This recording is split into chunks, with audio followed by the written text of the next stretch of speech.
The table below shows the heights of bean plants 5 days after sprouting. So this is the table we had in the previous example, and we're given the frequency diagram from the previous example, which I've drawn a bit more neatly here. Draw a frequency polygon for the data.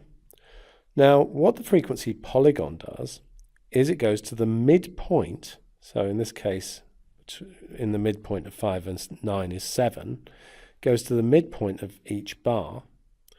And so for this one, between 10 and 14 would be at 12. And 15 and 19 would be at 17. And then for 20 to 24, 22.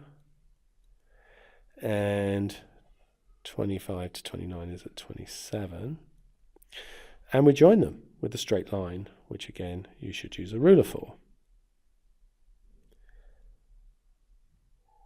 Now, what we usually do in addition to that is we go to the midpoint of the interval either side and take the polygon down to 0,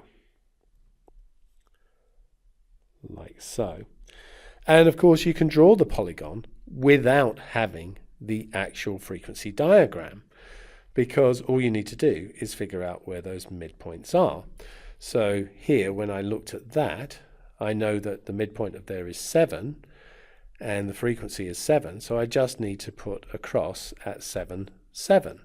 And the same thing here, that was 12 and the frequency is 16, so I do a cross at 12, 16. So I don't need the actual frequency diagram to be there. I can draw the polygon without it.